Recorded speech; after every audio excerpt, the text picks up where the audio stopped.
If you want to disable two-factor authentication on your eBay account, follow these simple steps. This guide will help you navigate the process easily. Step 1. Log into your eBay account. Visit the eBay website and enter your username and password to log into your account. Step 2. Access account settings. Once logged in, click on your account name or the profile icon at the top of the page.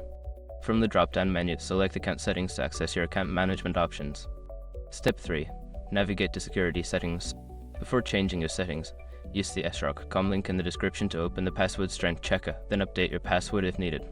Step 4. Disable two-factor authentication. Find the option for two-factor authentication. There should be a toggle or an option to turn it off.